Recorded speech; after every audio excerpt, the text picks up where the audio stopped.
I, 29-year-old female, am married to my husband, 28-year-old male, for 3 years, together for 7. We had been your everyday happy couple, stable finances, no major problems overall. Hubby is a sweetheart, but one problem I had with him was how he was excessively touchy and flirty. It was great at first. Who does not love an attentive partner, right? However, as the years passed, it felt excessive to me. Whenever he compliments me, there is always an intimacy comment. There is always sexy alongside beautiful and cute. Whenever we kiss, he gets an hard-on, even when hugging me or caressing. There is always a butt slap when passing by the kitchen. I pointed it out before, but to no avail, he kept doing that. A quick note that he does not push me for intimacy, even though he is ready for it. He just gets an hard-on. I think about 6 months ago he was caressing me and I noticed he had an hard-on again. It was a really stressful time for both of us, so I was fed up with everything in life at that time. I told him how he always sexualizes me, and it's disgusting. He clearly did not expect that and was taken aback. He said he cannot help it since he is a young, fit, and healthy man. I asked him to stop as it was irritating for me. I should have chosen my words more carefully here. There has been no hug, no butt slap, no caressing, no initiation of intimacy from his side for the last 6 months. I asked a week into our discussion why he stopped hugging and cuddling me. He said he will get an hard-on and I will be upset, which I argued by saying, is it not possible for you to do these things without getting an hard-on? He said it just happens naturally. 6 months have passed without these intimate moments unless I initiated. He did not even compliment me much. I must also add that he seemed weird during intimacy. This month, hubby went on a business trip for 6 days and has been off since then. 2 days ago, he abruptly told me that we are not sexually compatible and maybe we should separate. I was shocked and asked him why he thinks like that. He stated how our intimacy frequency dropped a lot when he stopped. He said that a younger girl flirted with him when they were at a bar with colleagues after the event. He said he realized that he did not feel wanted in a long time. He complained how I almost never compliment him, had always been on the receiving end, and even though I was the receiving one, I get to complain about it. I asked him if he cheated and he said no and berated me for not knowing and trusting him. I tried to talk to him more on this topic, but he just does not answer. I have been trying to process everything and crying for the last 2 days. I do not know how to navigate this situation. Any advice is appreciated. Update. I want to thank everyone for their comments. Most of them roasted me, which I understand. I know my mistake and I will apologize to my husband, and as others said, grovel. I want to make something clear. It is not that I did not want intimacy with him. It is just that it has been a stressful period for me recently. I also completely agree with my husband on the compliment part. I realized I neglected his desire for affection from me. I do not know when I will update again, but I will do my best and make every imaginable compromise I can. Thank you. Now for a few comments before the update. Comment 1. Is it not possible for you to do these things without getting a hard-on? Ha ha ha. No. That's called being sexually attracted to your partner. They happen sometimes and it's not as if we can control it. I told him how he always sexualizes me and it's disgusting. Ouch. No wonder he stopped. It seems like what he was doing is normal to me in a healthy relationship. He's told you what he's lacking, so give him a compliment. My girlfriend gives me one every morning before work, and that puts me on a high all day. Even something simple like, oh wow, look at you, so handsome this morning. Just give that man a hug or something. Comment 2. You let resentment build for 7 years, and then called him disgusting and irritating for being attracted to you. And then, when he was being honest, open, and vulnerable, you jumped to him cheating. He wasn't asking for it every time he got hard. The truth is, you are not sexually compatible, and he's allowed to prioritize intimacy in his relationship. Communication is huge in a relationship. I would tell him you weren't aware of how you were making him feel, and you would really like a chance to change. Now, for the update. Hey everyone, thanks for all the comments on my last post. I really took them to heart and I've been trying to fix things with my husband. So, after my husband dropped the shocker about us maybe needing to separate, I was a mess. I couldn't believe that the man I've been with for 7 years married for 3, was suggesting we might be at the end of the road. I mean, we've always been that couple that everyone said was perfect together. We never had big fights, our finances were solid, and we really did love each other, or so I thought. I decided to take action. I planned a romantic evening for when he got back from his business trip. I cooked his favorite meal, wore the dress he always said he loved on me, and I was ready to apologize and talk things through. But when he walked in, he barely looked at me. It was like he didn't even see the effort. That hurt, but I pushed through. We sat down to eat, and I started to apologize. I told him I was sorry for not appreciating his affection and for making him feel unwanted. I could see he was listening, but he was distant. It was like there was a wall between us that I couldn't break down. Then, out of nowhere, he told me that during his business trip, he had a lot of time to think. He said that the young girl flirting with him at the bar made him realize he missed feeling desired. That hit me like a ton of bricks. I never thought my husband, who used to be so touchy and flirty, would feel unattractive. I always saw him as this confident guy who knew he was loved. I tried to explain that my stress wasn't about him, that I was just overwhelmed with work and life. But he just shook his head and said that wasn't an excuse for neglecting our relationship. He was right, of course. I had been so caught up in my own issues that I didn't see how I was pushing him away. The conversation turned to our past, and he reminded me of the times when we couldn't keep our hands off each other. He used to always slap my butt when I was cooking, and I'd laugh and chase him around the kitchen. Now, I realized how much I missed those playful moments. We talked about how we used to compliment each other all the time. I remembered how he'd tell me I was beautiful when we were just lying on the couch in our PJs. I hadn't said anything like that to him in months. I felt so guilty. After dinner, we sat on the couch, and I tried to initiate some intimacy. I reached out to hug him, but he tensed up. I could tell he was still thinking about our last argument when I told him I was disgusted by his constant arousal. I quickly reassured him that I missed his touch, that I wanted him to hug me, to be close to me. It was a small step, but he relaxed a bit and hugged me back. But then, things took a turn.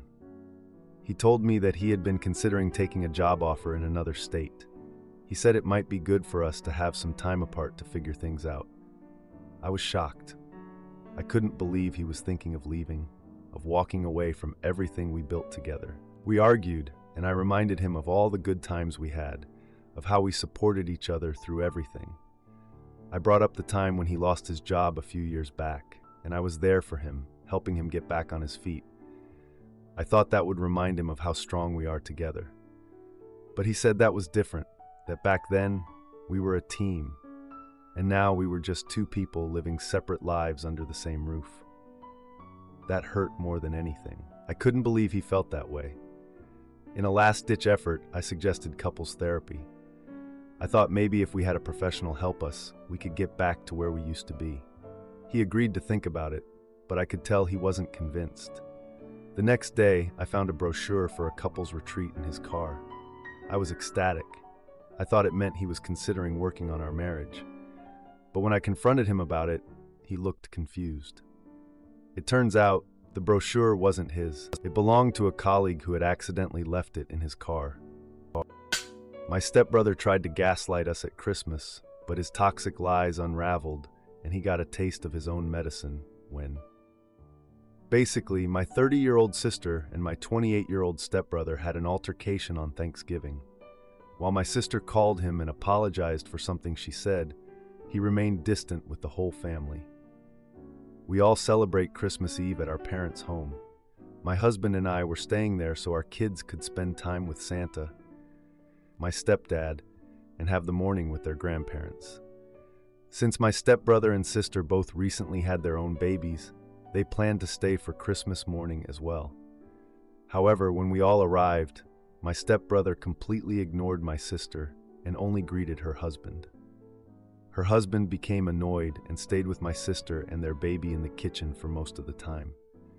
My sister-in-law was silent the whole night. My stepdad tried to talk to my stepbrother, but our younger stepbrother arrived with his new family, causing even more chaos. Everything escalated when our younger stepbrother asked why everyone was being so quiet and weird. He thought we were upset that he brought his new wife and her child to the family gathering since they had just gotten married. As we tried to reassure him, our older stepbrother said that the younger stepbrother missed a moment where my sister was hormonal during Thanksgiving, which is why they are not on speaking terms. He also said that he was only there for his dad. It was a complete mess.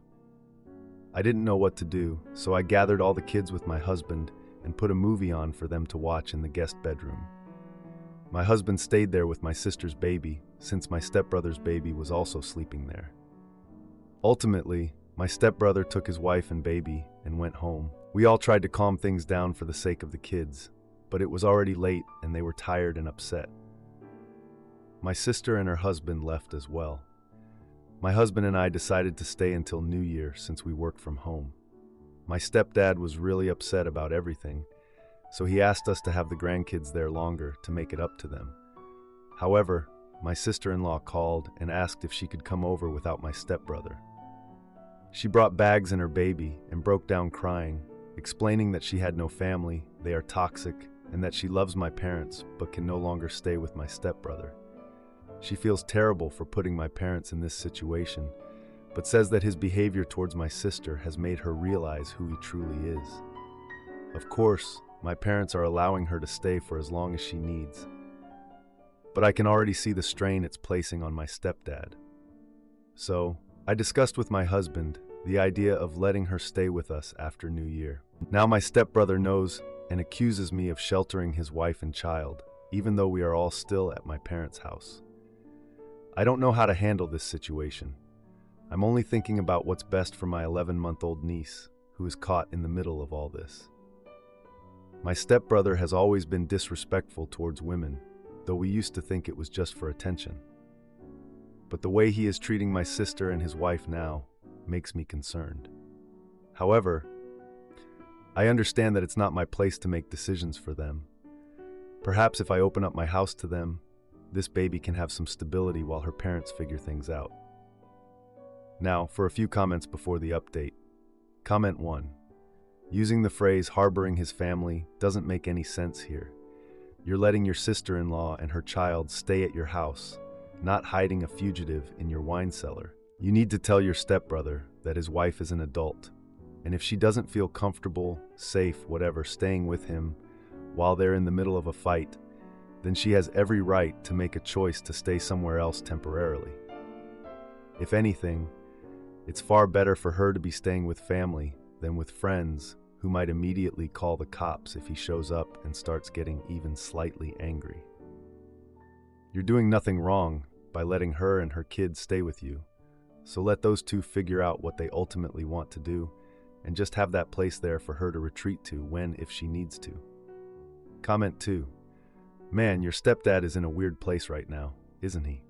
It doesn't sound like he's that way toward women, so maybe he's realizing his son is a jerk and struggling to navigate that. Or perhaps he knew he was a jerk, and it's no surprise, but the culmination of it breaking up his family is heavy.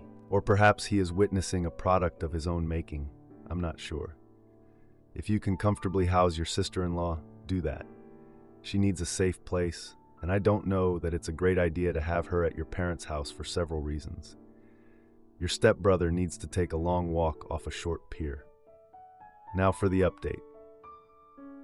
Hey everyone, it's been a week since I last posted about the drama that unfolded during our family's Christmas Eve gathering. I've got some updates for you all, and let me tell you, it's been quite the eventful week.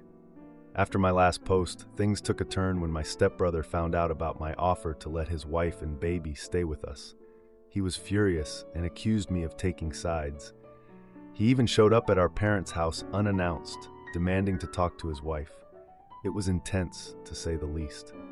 My husband had to step in and calm things down. He's always been the peacemaker in the family, even back when we were just dating in high school. Now let's rewind a bit to give you some context.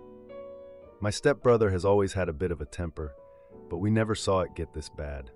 When we were kids, he'd get into fights at school, but we all thought he'd outgrown that phase.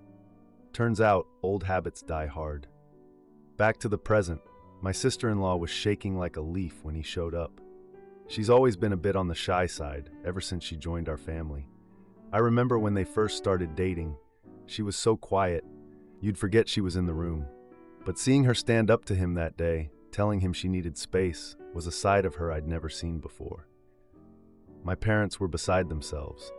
My stepdad, who's usually the jolly Santa type, was so stressed that he started forgetting things, like where he put his glasses or the keys. My mom was trying to keep the peace, but you could tell she was at her wit's end. After the confrontation, my sister-in-law took us up on our offer and moved in with us for a bit. It was a tight squeeze, but we made it work. Our kids loved having their cousin around, and it was nice to see them all playing together. Now, here's the jaw-dropping part. My sister's husband, who's always been the quiet type, reached out to my stepbrother. They met up at a local diner, just the two of them. No one knows exactly what was said, but whatever it was, it seemed to have made an impact. The next day, my stepbrother showed up at our place, but this time it was different. He was calm, and he had this look in his eyes like he'd been doing some serious thinking. He asked to speak to his wife in private, and they talked for hours. When they came out, they were holding hands. It was like a scene from a movie. He apologized to her, to us, and asked for a chance to make things right. He admitted he'd been going to therapy since the incident on Christmas Eve, and that he wanted to be better for his family. My sister-in-law decided to give him another chance, but on the condition that they continue therapy together. It was a huge step for both of them, and we all promised to support them through it. As for my sister and stepbrother, they had a long overdue heart-to-heart. He apologized for his behavior, and she forgave him. It wasn't easy, but they both agreed to put the past behind them for the sake of the family. So, as of now, things are looking up. My sister-in-law and her baby are still with us, but they're planning to move back in with my stepbrother soon. They've been spending time together as a family, and it's heartwarming to see them laughing and smiling again. My stepdad is back to his old self, cracking jokes and playing with the grandkids.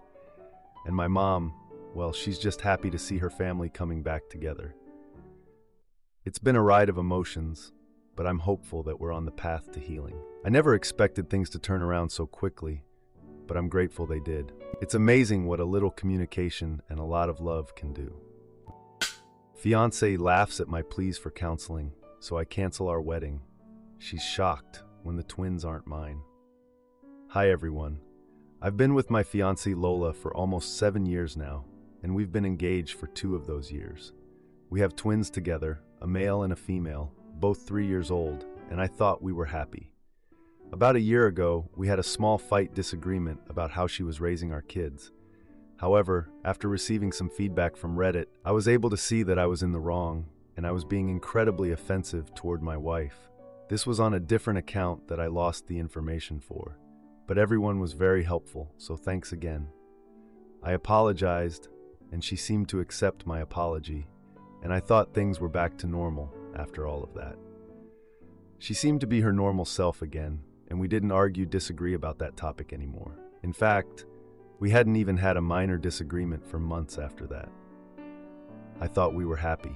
Well, we were originally planning to get married last year, October of 2023, but she ended up changing her mind and saying she wanted to push back the wedding a bit. I was a bit confused, and she wouldn't really elaborate on why. She just said it was stressful to plan a wedding with toddlers, and she needed some time, so I agreed. Well, she just dropped a bomb on me out of nowhere a few days ago when she randomly stated that she doesn't think she wants to get married anymore. This was heartbreaking to hear, of course, and I asked that we sit and talk it out. She ended up telling me that she doesn't think we are compatible after 7 years, and that she thinks we should go our own ways and co-parent. I'm devastated. I pressed for more information, like what made you realize this, and why now? And she basically said that she felt like I didn't really know her, and that I didn't want to know her. I thought this was ridiculous. I know everything about her. I know her favorite color, movie, and song. I know her favorite food. I can read her body language extremely well. I do know her. We've been together for years. She said a few more things, and apparently she's been thinking over our relationship since that fight happened a year ago. She said it was eye-opening for her, and that when I let her see the post and she looked through all the comments, she realized things about me that she had swept under the rug for years and blown off as one-time issues. She went on a whole spiel about all these things she had realized about me and how she didn't think we should be together anymore. I don't even know what she means. I think I zoned out for most of her rant because I was so blindsided and hurt by this that I was trying not to break down in tears. I offered to go to couples counseling and individual counseling, but she said it was too late and that I should have offered that a year ago when all this blew up. I don't even know what to do now, and I think it's a bit unfair for her to put all of that on me. Just because I didn't think of therapy after a minor disagreement a year ago, I'm no longer someone she wants to marry? That's insane. I don't know what to do. How can I get her to give me another chance to see that I still love her and we can make this work? What can I say to make her change her mind? I'm so lost, and I don't know what to do. Eat it. I think it might be a good idea to link the original post with the details of our disagreement, as some people are asking for the details and accusing me of avoiding the question. The post can be found. I feel that you all have given me a lot to think about and reflect on. Thank you. I will no longer be replying to comments. Now, for a few comments before the update. Comment 1. You still don't get it. It's your overall attitude that's the problem, not some one-off incident. You made multiple comments on the last post saying, "But she doesn't even look Mexican," as if that means she shouldn't care about her culture. You whitewashed her and your kids. In this post, you complain that she never told you your attitude bothered her. It is not a person of color's job to educate white people about how not to be discriminatory. She has probably spent the last year putting 2 and 2 together and realized that you don't understand and you don't particularly care to understand. Comment 2. A small fight disagreement where you attacked her parenting? She says you don't know her and don't want to know her, but you're not sure what else she said because you zoned out during the conversation? OP, you're so obtuse it reads like a spoof. Get couples counseling, not to get back together, but to learn how to co-parent together. Now for the update. Hey everyone, it's been 3 days since my last update, and a lot has happened. I'm still reeling from the shock of Lola saying she doesn't want to get married anymore.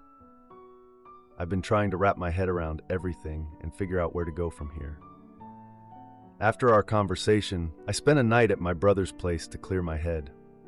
I couldn't stop thinking about the good times Lola and I shared. Like when we first met at a mutual friend's party and instantly clicked over our shared love of cheesy horror movies, or when we stayed up all night talking about our dreams and future plans.